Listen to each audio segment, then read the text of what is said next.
The software I built ran on thousands of servers across 3 continents, and every single one of them was engineered to fail gracefully.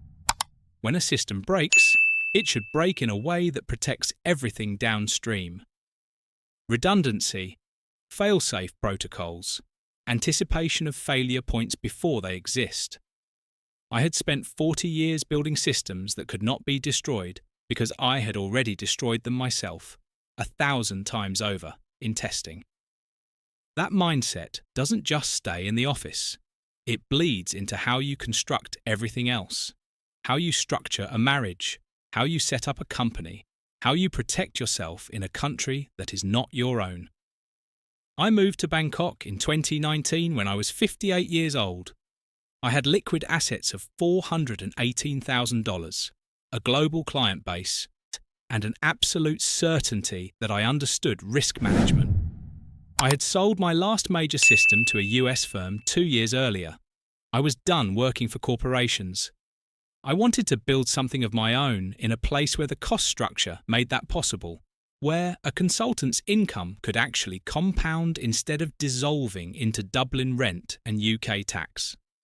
I had spent 3 weeks in Bangkok on client work in 2017 and thought I had read the city clearly. I had not read it clearly at all. I had read the version of it that existed for someone with my resources, moving at my speed, staying in the neighbourhoods I stayed in. The company registration took 6 weeks. I incorporated with preference shares, voting rights structured so that directorship required a supermajority, board resolutions filed with the registrar within 14 days. I documented everything because documentation is how you prevent surprise. I spent $8,000 on a local legal firm that specialised in foreign business structures. The senior partner was a man named Priyada, about 60, meticulous, cautious in a way that made me trust him immediately. He reviewed every clause. He told me bluntly which protections mattered in Thailand and which ones existed only on paper. I listened. I adjusted. The structure was solid. I kept thinking about the one thing she'd asked me the first week she worked as my secretary. "Do you ever check the board resolution register?" I said no, not often. The system handles it. She smiled and didn't press further. But I should have understood that question better. It should have understood what it meant that a paralegal was asking a software architect about procedural gaps. I should have understood that she was already thinking like someone who knew the answer before she asked it. Her name was on the job posting I placed in early March 2020. Educated background, family from the Ari area, finished her law degree 3 years earlier, had been working at a commercial law firm on Sukhumvit since then. 29 years old. She interviewed well. She was organised in a way that suggested she understood not just tasks, but systems. She had spent 3 years watching contracts get drafted, revised, executed, and challenged. She knew how the gap between what the document said and what actually happened could become the most dangerous space in a business.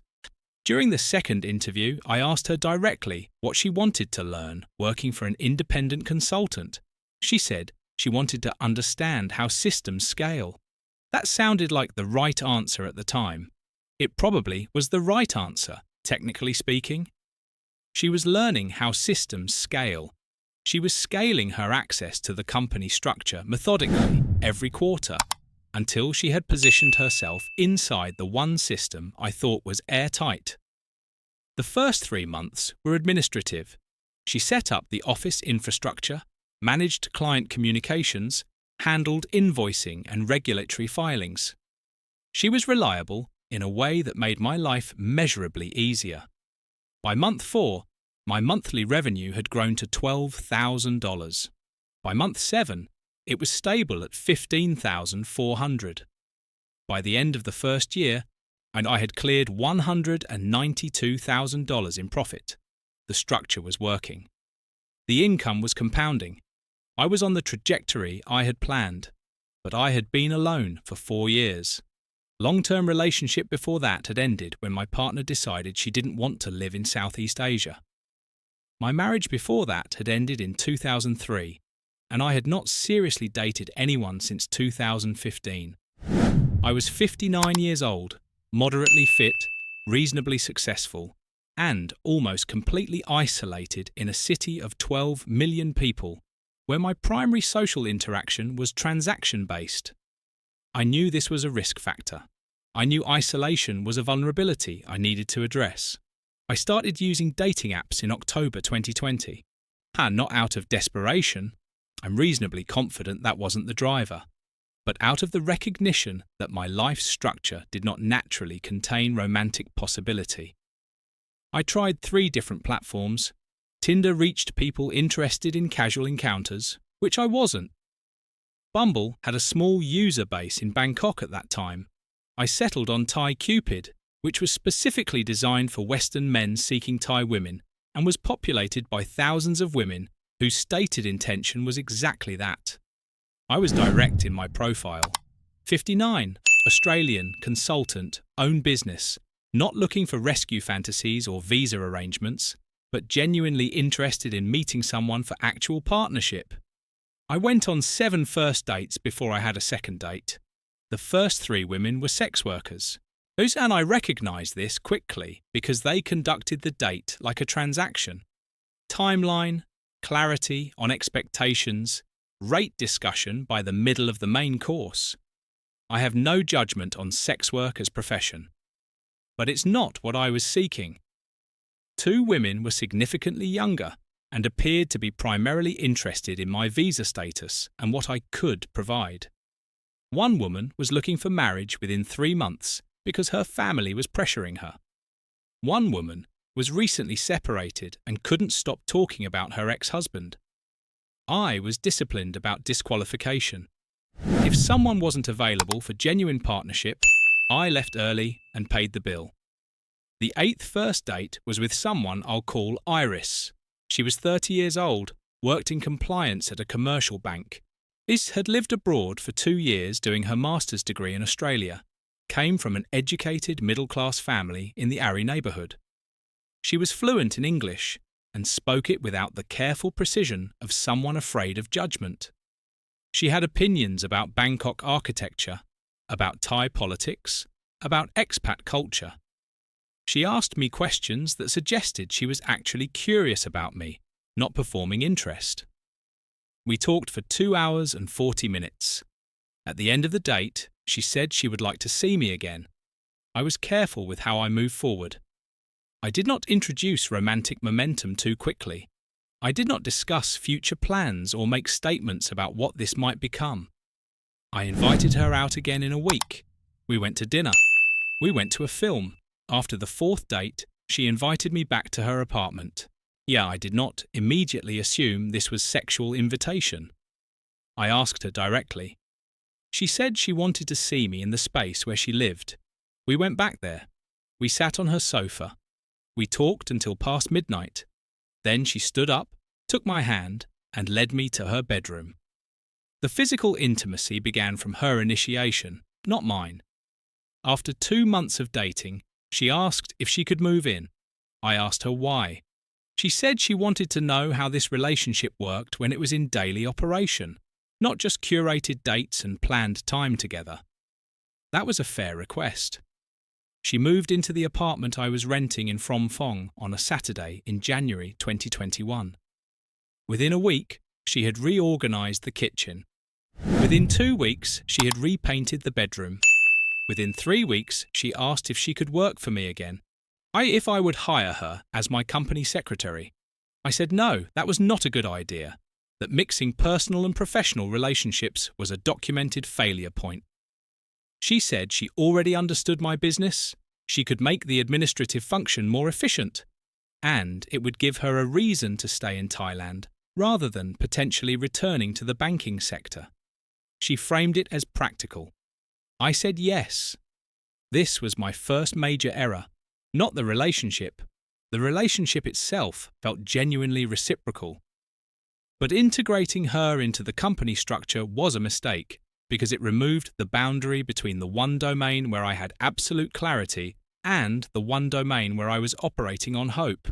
She became my company secretary in February 2021. She had access to all company records, all client communications, even all financial reporting. She understood the corporate structure because she had helped establish it, and then she understood it better because I had hired her to manage it. By April, I proposed to her. I did this at a temple in old Bangkok after a morning visit. I asked her directly, not on one knee, but I was clear about what I was asking. She said yes. We married in May in a civil ceremony without a large wedding. Her family attended. My friends from Australia attended virtually. We established a joint checking account for household expenses. My company account remained separate. My investment assets remained in my name. I had structured this methodically. We would merge aspects of our lives but maintain financial independence. This is not a romantic statement. This is a structural one. Yeah, and I had learned from previous relationships that merging finances creates dependencies that cloud judgment. At the time, I thought nothing of it. I know now exactly what it meant. The speed was not romantic momentum. The speed was timeline pressure. She had 6 months to become director before her visa sponsorship would naturally require review. I was moving through milestones, believing they were my choice. We had been married for 4 months when she asked if I would add her as a company director. She framed it as efficiency. She was now managing all administrative functions. She was my wife. It made sense that she would have formal authority to execute documents on the company's behalf. She presented me with the board resolution language she had drafted. I read it. It was technically correct. I consulted with Priyada. He recommended against it, not because the resolution was flawed, but because adding her would change the voting structure. With her as a director, any board decision would require both of us. She could block my decisions. I owned the company, but she could prevent me from making unilateral choices. I asked him what the actual risk was. He said the actual risk is that you're married to someone you married very quickly, and you're giving her structural power in your only significant asset. He was not wrong, but I was in the state of mind where I had built the castle, and now I needed to believe someone lived in it with me. I approved the board resolution. I signed it. I sent it to her for execution on the company's behalf. This was September 2021. She submitted it to the corporate registrar. 2 weeks later, and she was formally appointed as company director. This was my second major error. I did not recognize it as error because she continued to perform her role competently. The company revenue continued to grow. By December 2021, I was clearing $32,000 per month. Our relationship appeared stable. She had moved her family, had brought her younger brother over on a work visa, had begun spending significantly on household improvements and family obligations. Her salary as secretary was 18,000 baht per month, which is about $520. Her actual influence on our financial life was substantially larger than her salary, and I had given her structural authority to increase it. In March 2022, she asked me to add another dimension to the company structure. Now she wanted me to establish a property holding company, with her as the primary director. She framed it as a tax optimization strategy. She had researched Thai corporate law. This structure would allow us to hold any property we acquired in the company's name, with tax advantages. I consulted with Priyada again. He was cautious but not opposed. The structure was legitimate. It was not uncommon. The only flag he raised was that if she was primary director on the property holding company, she would have the authority to transfer property without my consent if I was only a shareholder. I asked what the actual risk was. He said the actual risk is that you're trusting someone with the power to liquidate your assets, and the only thing preventing her from doing it is that she chooses not to. I approved the property holding company. I capitalized it with $40,000. I became the majority shareholder. She became the primary director. It was January 2022. By June of that year, we had purchased a condominium in our names, specifically in the property holding company's name. The purchase price was $245,000. The property holding company financed it through a bank loan in her name, because as a Thai national, she could secure better terms than I could. The loan was 685,000 baht per month, approximately $19,000. Our household income was sufficient to service it. I was not concerned about the structure itself. I was concerned about something more subtle, the accumulation of leverage I was creating, transaction by transaction, structure by structure. I kept thinking about something she had said during our second date. She asked me how I made decisions about trust. I told her that I didn't trust individuals. I trusted systems. Systems could be audited and verified. People were unpredictable. She smiled and said, most people believe exactly the opposite, that systems are what fail and people are what save you. I should have understood that moment better. By September 2022, my company was generating 450,000 baht per month. That's approximately $13,000. The property loan was 19,000. We were no longer in a surplus position on cash flow. We had created a structure where we needed her income stability and her cooperation to service the debt. I owned the assets but could not liquidate them without her agreement, because she was the director of the property holding company. When I pointed this out to her, she said we should simply make sure the relationship remained stable. It was not said as a threat. It was said as obvious logic. And it was obvious. But obvious logic applied to leverage is just a restated threat. In November 2022, she informed me that her younger brother's gambling debts had reached approximately 180,000 baht. The family was facing pressure. She asked if I could help resolve it. This was the first explicit demand. She framed it as something the family was dealing with, not something she was orchestrating. She asked this quietly, not in anger, not in argument. She asked it the way someone asks for help with a problem that already has a solution in mind. Because I said I could not pay off gambling debts that were not mine to manage. I said I would help her brother restructure his situation, find employment, establish a payment plan. I said I would not simply transfer 180,000 baht to resolve an obligation created by his choices. She accepted this response. She did not push further. She did not show anger. She simply moved to a different request. In December, she asked if I would add her name to my investment account. She framed it as a security precaution.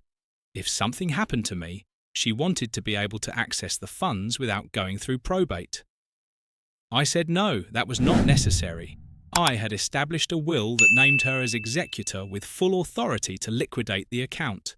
She said a will requires death, but access to the account requires authorization. She was not wrong, but I was not comfortable adding her name to an account with $418,000 in it because I was beginning to understand the accumulation of what had happened over the previous 18 months. She accepted this response as well. She did not push. But something changed after that refusal. The physicality of the relationship altered slightly. Not into absence, but into precision. She was present, but careful. She continued to perform her functions, but something underneath the performance changed. In February 2023, she asked me to sign a document. She said it was a new company resolution, updating the directorship structure. She presented it to me on a Tuesday evening, said she needed it signed by the following day for a corporate filing deadline. I read it. And the resolution created 2 additional director positions on the operating company and appointed her brother and her as directors. I said no. That changes the voting structure unacceptably. She said the filing deadline was final. The company would face penalties if we did not submit it. I said I would delay the submission rather than approve a structure I had not agreed to. She accepted this. The filing deadline passed. Nothing happened, but something had become clear. She was testing the boundaries of what I would approve, and with each refusal, she was gathering information about which specific actions would trigger my resistance and which ones I would accept under pressure. This is the work of someone building a dossier on leverage points, and I was becoming aware of it too late to prevent the initial structure from being in place. In April 2023, I discovered something on my own. I was reviewing the company's digital records, the cloud-based filing system where all board resolutions and corporate documentation were stored. I was searching for a client contract and encountered a file I did not recognize. I opened it. It was a board resolution dated 3 weeks earlier, signed in her name as company secretary, proposing the appointment of another director. And I had not seen it before. I had not been consulted. I had not approved it. It had been executed without my knowledge. I pulled the corporate registry records from the Thailand Department of Business Development. The resolution had been submitted. The new director had been officially appointed. She had used her authority as company secretary to draft the resolution, executed it in her capacity as secretary, and filed it with the government.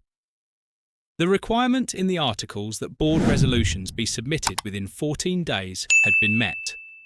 The requirement that directors be consulted had not been met because I was not director. At the time I discovered it. She was relying on the Articles of Association, which I had now reread and understood differently than before. I did not confront her that day. I called Priyada. I asked him directly, "What is my exposure?" He reviewed the situation. He said the appointment was technically valid, but potentially challengeable on grounds of fraud if I could demonstrate that she had acted without authority. He said challenging it would cost me approximately 80,000 baht in legal fees with uncertain outcome. Because Thai courts are reluctant to overturn corporate filings that have already been registered. He said I should ask myself a simpler question first. Is this the person you are married to?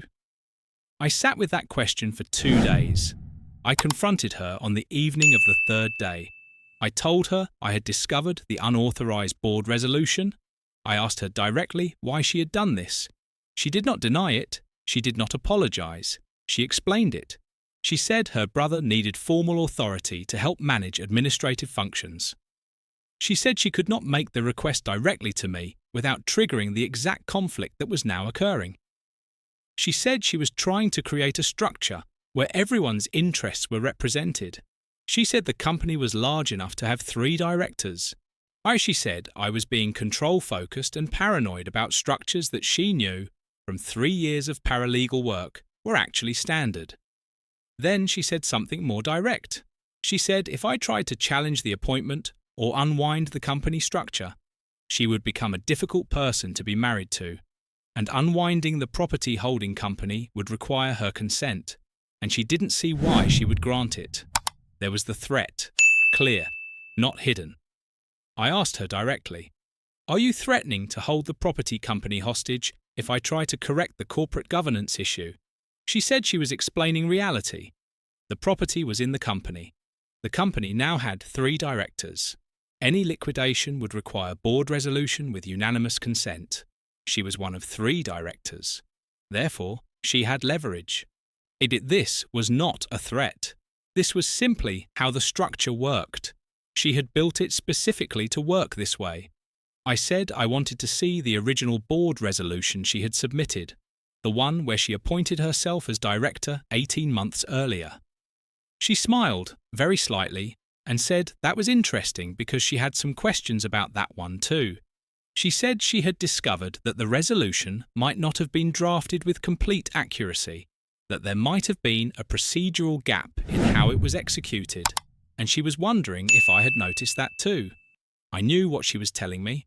She was telling me that she had documentation, possibly fabricated or possibly just creatively interpreted, that suggested my approval of her directorship might have been technically invalid.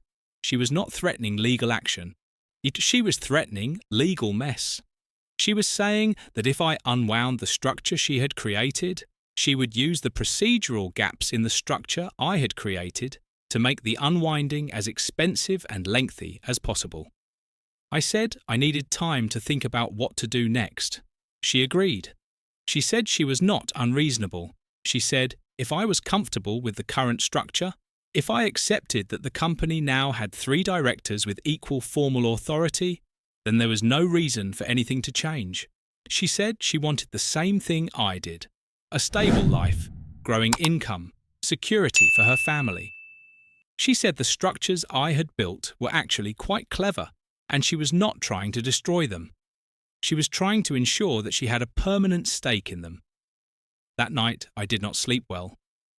The next morning, I began reviewing everything systematically. I examined the property loan. I examined the company accounts. I examined the legal structure of the holding company.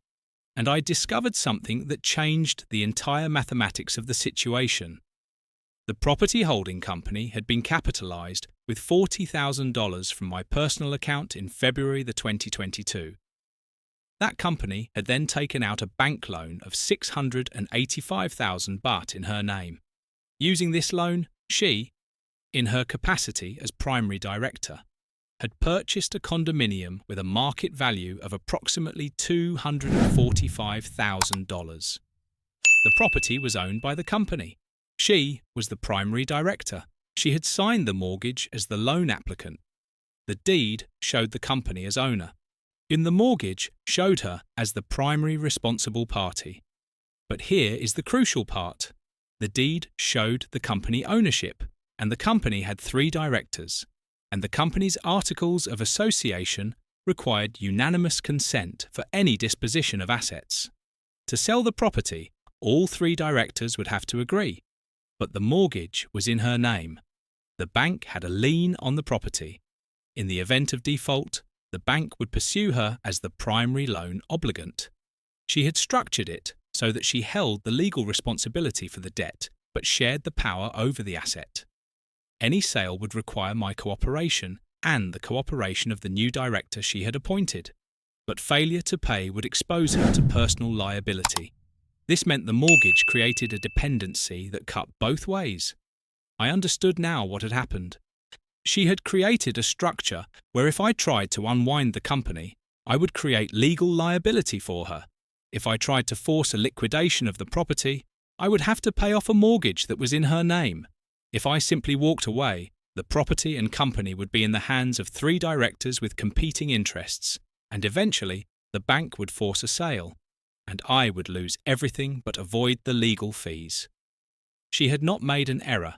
She had made a calculation, and the calculation was that I was more risk-averse than she was, that I would choose to pay to make the problem go away rather than fight it, that my control needs would make me want a clean ending, and a clean ending would require her cooperation, and her cooperation would cost me money. I had one option that she had not accounted for. I could simply leave. I could liquidate my liquid assets immediately.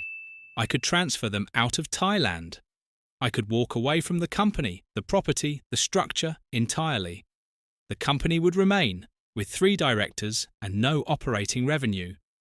The property would remain with a mortgage in her name. She would inherit a liability without an asset that generated sufficient income to service it. She would have won the structure, but lost the ability to extract value from it. When I realized this, I also realized something else. She had made one critical assumption: that I would need her consent to leave, that the leverage she had created would matter only if I wanted to preserve my position in Thailand, that I was as trapped in the structure as she was. But I had built and walked away from systems my entire career. I was not going to be imprisoned by one just because I had married someone who wanted to keep me there. I called Priyada. I told him my decision. I told him I was going to liquidate my company position, transfer my remaining liquid assets out of Thailand, and dissolve my marriage. I told him I did not care about the property, the company, or the structures she had created. I told him I wanted a divorce settlement that was explicit and final. He asked me if I was sure. I told him I was more sure about this than I had been about anything else in the previous 18 months. The discovery and decision took 3 days. On the 4th day, I told her that I was leaving. Her response was not panic. It was exactly what I expected: calculation. She said if I left, she would claim abandonment. She said she had documentation of my control issues and my refusal to help her family, my systematic exclusion of her from financial decisions. She said she would claim that the property company was her investment, made with her money, executed by her, held for her benefit. She said she had emails where I had discussed selling the company and transferring assets, and she would claim these were executed without her consent. She said she had the resources to make this legally expensive for me. I said none of that would matter. I said the company documentation was clear. I said the directorship appointments were documented. I said the property mortgage was in her name. I said I had no interest in the property and would not contest her claim to it. I said she could have the property company and the business entities and the structures she had so carefully assembled. And I said what I would not do was stay in Thailand and service a debt to her through continued emotional attachment. She asked me what I actually wanted. I told her, I want my name removed from all company documents. I want my stake in the property company transferred to her. I want a divorce. I want to walk out with what I can carry and what I can transfer. I want to leave in a way that makes it clear I was not destroyed by this. And I want to ensure that the next person she tries this with understands that the structure she built only works if the person inside it needs to stay. The legal process took 6 months. In the end, I transferred my remaining stake in the property company to her, a straightforward valuation of my capital contribution. I dissolved my interest in the operating company. The 3-director structure remained. But without my involvement, it became irrelevant. She owned the property directly through the company. She owned the company structure she had built. The mortgage was still in her name.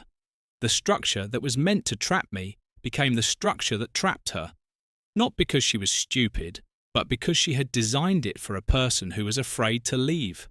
I kept approximately $187,000 from my original liquid assets. $51,000 was consumed in legal fees. $23,000 was transferred to her as part of the settlement. The balance I moved to Singapore. I took a flight to Sydney and did not return to Thailand for 6 months. In December 2023, I set up a similar consulting practice in the Philippines, Manila, not Bangkok. I repeated the structural approach, careful documentation, made local legal counsel, independent company accounts. But this time, I did not marry. I did not integrate romantic partners into business. I did not build leverage structures into relationships. I did not assume that documentation protected me from anything except documentation challenges. There are 2 types of people who successfully navigate Southeast Asia as Western professionals. The first are people who understand that the entire region runs on relationships and leverage, and they build accordingly, treating it as a skill to develop rather than a system to avoid. These people thrive because they accept the environment. The second are people who understand that they cannot operate this way and therefore operate transactionally and briefly, with clear value exchanges and short-term relationships. These people also thrive because they do not overstay their utility. Everyone else builds castles on sand and calls it architecture. The mistake I made was thinking I could design my way out of being human. I could not, but I could design myself out of staying.